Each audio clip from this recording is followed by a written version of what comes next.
Hello everyone, welcome to our YouTube channel. तो आज हम देखने वाले हैं माइस्क्यूएल के अंदर 16 कीवर्ड्स और फंक्शंस के बारे में, जो कि बहुत ही इंपॉर्टेंट हो सकता है। अगर आप इसे डेली बेसिस पे यूज़ करते हो तो आपको यहाँ पे इसे जानना बहुत ही ज़रूरी है। तो चलिए शुरू करते हैं। तो ये हम क्या करते हैं, कॉन्कैट फंक्शन को अगर हमें इस्तेमाल करना होगा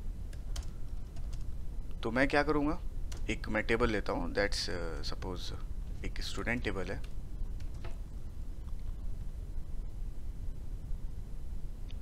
मैं इसके नेम एंड स्कोर को मैं कॉन्कैट करना चाहता हूँ।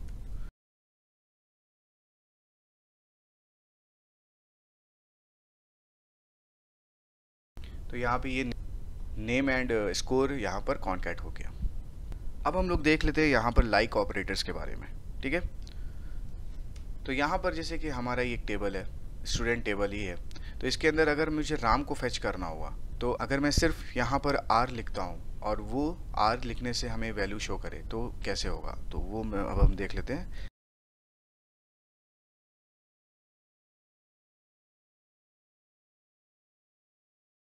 देखो हमें यहाँ पर राम शो कर रहा है और चार्ली शो कर रहा है, क्योंकि चार्ली नेम के अंदर भी यहाँ पर हमें आर दिख रहा है। तो मिडिल में हमने बताया है कि मिडिल में कहीं पर भी आर होना चाहिए तो हमें वो वैल्यू शो करो। तो यहाँ पे हमें ये वैल्यू शो कर दिया। अब हम यहाँ देख लेते हैं एक्सप्लेन के बारे में। तो एक्सप्लेन क्या करता है, जैसे कि इसी क्वेरी को अगर मुझे एक्सप्लेन कराना है कि बताओ भाई ये क्या हो रहा है यहाँ पर, तो ये एक्सप्लेन करेगा, हमें सारी चीज़ बताएगा कि इसके अंदर क्या हो रहा है। तो यहाँ देखो हमें यहाँ पर क्या दिखता है, सेलेक्ट टाइप जो है वो सिंपल है, टेबल नेम जो है वो स्टूडेंट्स है, स्टूडेंट टेबल के ऊपर काम हो रहा है, और टाइप इसकी ऑल है। रोज़ जो है वो हमें 5 रोज़ है इसके अंदर टोटल, और फिल्टर्ड कितना करा है, तो इसने फिल्टर 20% करा है। ओके, 20% मीन्स 5 से अगर 2 वैल्यू फिल्टर कर रहा है तो उस हिसाब से 20% हमें यहाँ पर शो कर रहा है। और एक्स्ट्रा के अंदर हमें यूज़ कर रहे हैं यहाँ पर वेयर क्लॉज। तो वेयर क्लॉज का इस्तेमाल हमने करा है, तो यहाँ पर वेयर क्लॉज हमें यहाँ पर दिखता है। तो ऐसे करके आप इस क्वेरी को पूछ सकते हो कि ये क्वेरी को कैसे एक्सप्लेन करना है। अब यहाँ पे एक और बहुत इंपॉर्टेंट है प्रोसेस लिस्ट। तो प्रोसेस लिस्ट के बारे में देख लेते हैं। प्रोसेस लिस्ट, यहाँ देखो प्रोसेस लिस्ट का क्या काम होता है। प्रोसेस लिस्ट का काम ये होता है कि आपकी जो भी डेटाबेस है वो डेटाबेस कौन सी डेटाबेस अभी रनिंग प्रोसेस में है और कौन सी डेटाबेस अब आपकी जो है वो स्लीपिंग मोड में है। तो वो आप अगर जानना चाहते हो तो ऐसे आप प्रोसेस लिस्ट के थ्रू जान सकते हो। तो यहाँ देखो कमांड के अंदर देख रहे हो, यहाँ पे स्लिप है और एक क्वेरी है, और दोनों डेटाबेस नेम है यूट्यूब। तो ये यूट्यूब जो पहले मैं यूज़ कर रहा था वो यूट्यूब है, तो वो स्लीपिंग मोड में है, और अभी जो मैं यूज़ कर रहा हूँ वो अभी चल रहा है। और यहाँ पे इसकी टाइमिंग देख लो, तो ये 50 मिनट हमें यहाँ पर शो कर रहा, ये अभी 0 मिनट, क्योंकि अभी कैलकुलेटिंग पीरियड में है। यहाँ पे इन्फॉर्मेशन देख लो, तो यहाँ पे शो प्रोसेस लिस्ट का इस्तेमाल मैं अभी कर रहा हूँ, जस्ट यहाँ पे क्वेरी फायर कर रहा हूँ, तो इस वजह से हमें यहाँ पर शो प्रोसेस लिस्ट का इन्फॉर्मेशन देता है। ठीक है, अब हम देख लेते हैं यहाँ पर कैसे हम रिप्लेस फंक्शन का इस्तेमाल करेंगे। तो रिप्लेस फंक्शन को यूज़ करने के लिए हम इसी क्वेरी का इस्तेमाल करते हैं, और मैं चाहता हूँ कि इस बॉब की जगह पर सीता हमें शो करे। ठीक है, तो मैं कैसे करूँगा,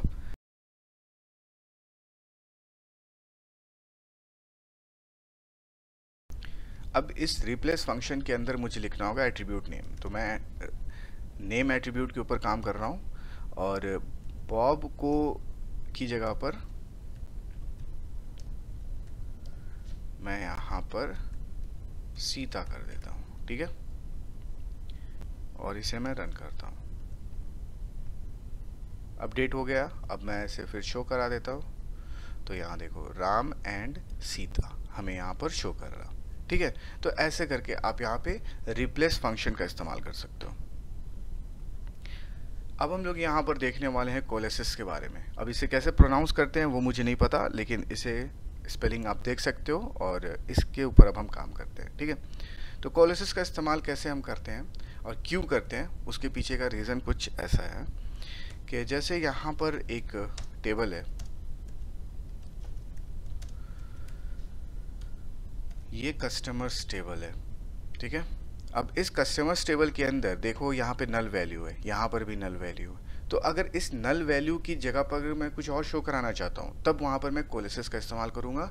और एक और फंक्शन होता है इफ़ नल, तो उसके बारे में भी हम लोग देख लेंगे, ठीक है। तो अभी कोलिसिस के बारे में देखते हैं। तो मैं ऐसा करता हूँ,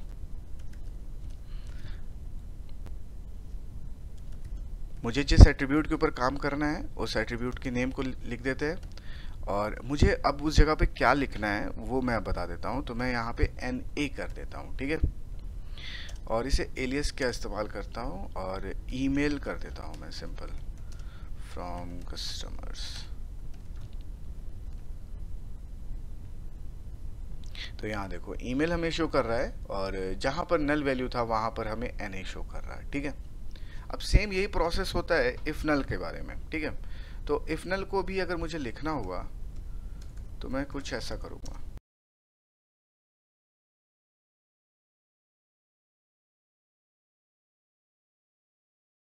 तो यहाँ देखो मेल आईडी और NB अब हमें यहाँ पर शो कर रहा। तो ऐसा करके आप इस दोनों का इस्तेमाल कर सकते हो, आपको जो मर्जी आप वो यूज़ कर सकते हो। अब हम लोग यहाँ पर देखने वाले हैं लिमिट के बारे में। तो ये कस्टमर टेबल है, तो इस कस्टमर टेबल के ऊपर अगर मैं सिर्फ स्टार्टिंग के 3 रोज को अगर मैं फेच करना चाहता हूँ तो मैं वहाँ पर लिमिट 3 रोज को मैं देखना चाहता हूँ। तो ये देखो स्टार्टिंग के 3 रोज हमें यहाँ पर मिलते हैं, ठीक है। अब हम यहाँ पर देख ले हैं डिस्टिंक्ट के बारे में। तो एम्प्लॉयज़ टेबल के अंदर देखो यहाँ पर बहुत सी वैल्यूज़ ऐसी हैं जिनके अंदर जो रिकॉर्ड है वो सेम रिकॉर्ड है, और मैं चाहता हूँ कि मुझे समझना है कि भाई यहाँ पर कितने टाइप्स के डिपार्टमेंट हैं। मैं अब स्क्रॉल करके देखता तो नहीं रहूँगा दिन रात कि भाई यहाँ पे कितने टाइप्स के हैं। तो मैं यहाँ पे सिंपल डिस्टिंक्ट का इस्तेमाल कर लूँगा। तो डिस्टिंक्ट को इस्तेमाल करने के लिए मैं इसे रिमूव करता हूँ और यहाँ डिस्टिंक्ट का इस्तेमाल करता हूँ। अब डिस्टिंक्ट मुझे किस एट्रीब्यूट के ऊपर यूज़ करना है तो वो मैं लिख दूँगा, और एम्प्लॉयज़ सिंपल। तो अब मुझे ये पता चल गया कि यहाँ पर 3 टाइप के डिपार्टमेंट हैं, एक मार्केटिंग, सेल्स और फाइनेंस, ठीक है। तो ऐसे करके आप डिस्टिंक्ट का इस्तेमाल कर सकते हो। अब यहाँ पर हम इस्तेमाल करने वाले हैं इफ़ ऑपरेटर्स का और इफ़ कंडीशन का। तो यहाँ प्रोडक्ट टेबल के अंदर है, जैसे कि ये प्राइस है, तो मैं प्राइस के ऊपर कुछ कंडीशन में अप्लाई करना चाहता हूँ कि अगर 0.75 से ज़्यादा अगर अमाउंट रहा तो वो एक्सपेंसिव रहेगा, और 0.75 से कम रहा तो वो चीप रहेगा। तो उसके लिए मुझे इफ़ कंडीशन का इस्तेमाल यहाँ पर करना है।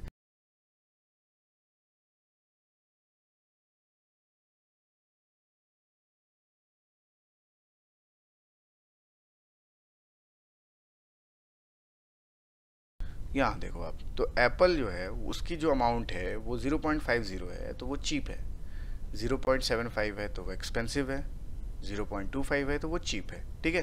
तो ऐसे करके आप यहाँ पे इफ़ कंडीशन का इस्तेमाल कर सकते हो। अब हम लोग यहाँ देखने वाले हैं बिटवीन ऑपरेटर्स के बारे में। इस एम्प्लॉयज़ टेबल के अंदर मैं क्या करना चाहता हूँ, 55,000 और 70,000 के बीच में जितनी भी वैल्यूज़ हैं वो उसे शो करो। तो मैं यहाँ पे बिटवीन का इस्तेमाल करूँगा।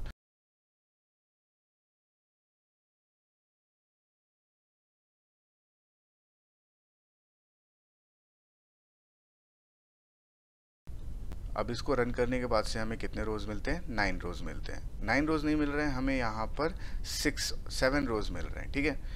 तो यहाँ पे कौन कौन से रोज़ है, 60,000, 55,000, 70, 65,000 ऐसा करके, ठीक है।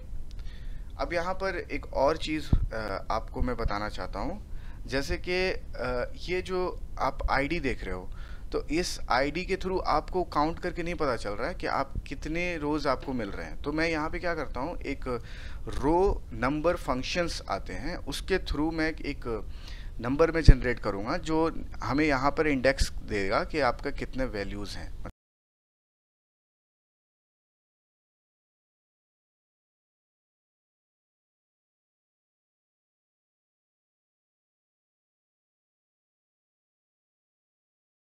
तो देखो अब हमें यहाँ पर एक हमें सारी चीज़ की हमें रोज़ मिल रही हैं और हमें वैल्यूज़ भी मिल रहे हैं, देख रहे हो आप। तो यहाँ पे तो 4, 5, 2, 9, 3, 8 ऐसा करके हमें दिख रहा है, लेकिन इस साइड से मुझे पता चल जा रहा है कि अच्छा टोटल रिकॉर्ड 6 है, ठीक है। तो ऐसे करके आप यहाँ पे रो फंक्शन का भी इस्तेमाल कर सकते हो।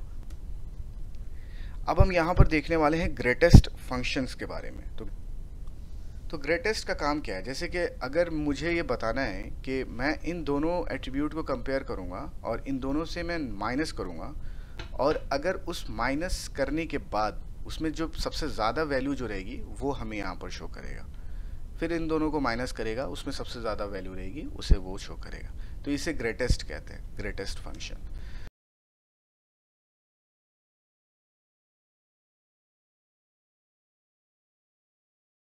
देखो यहाँ पर तो 0.50 को अगर माइनस करते हैं 10 से तो 9.50 होता है, ठीक है। तो ये ग्रेटेस्ट हो गया, मतलब इस दोनों वैल्यू को अगर माइनस करने के बाद जितनी रिमेंडिंग वैल्यू बचती है उसमें से सबसे ज़्यादा वैल्यू जो रहेगी वही यहाँ पर शो करेगा। यहाँ पे एक लीस्ट भी होता है।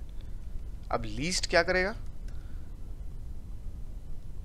लीस्ट का काम भी यही है कि वो सबसे कम वैल्यू को शो करेगा। तो वो क्या करेगा, 0.50 को शो करा देगा, क्योंकि 0.50 ही सबसे कम वैल्यू है, ठीक है। तो वही यहाँ पर हमें शो कराएगा 0.75, 2.5, 1 ऐसे करके हमें यहाँ पर शो कराएगा, ठीक है।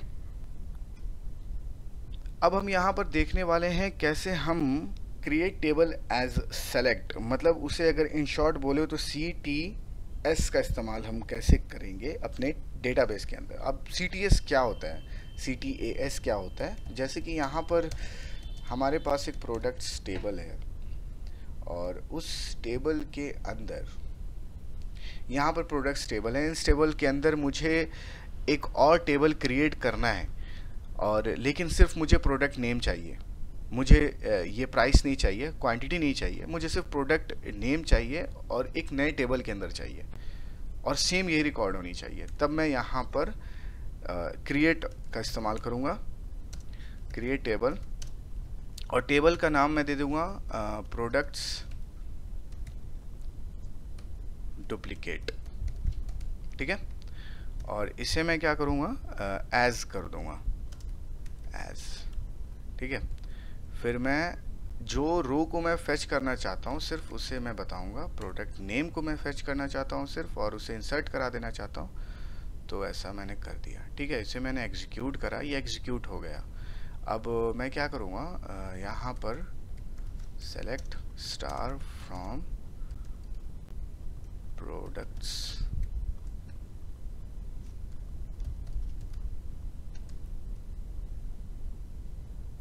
देखो यहाँ पे एक नया टेबल क्रिएट हो गया और उस टेबल के अंदर एप्पल, ऑरेंज, बनाना, कीवी, मैंगो यहाँ पर हमें शो कर रहा है। तो ऐसे करके आप यहाँ पर CTAS का इस्तेमाल आप कर सकते हो, ठीक है।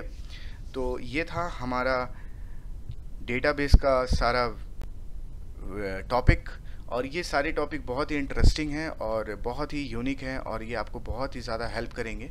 तो आई होप आपको ये वीडियो अच्छी लगी होगी और आपको समझ में आई होगी और आपके लिए हेल्पफुल होगी। तो आप इस वीडियो को लाइक करो, शेयर करो, एंड सब्सक्राइब कर सकते हो तो सब्सक्राइब करो। Okay, bye.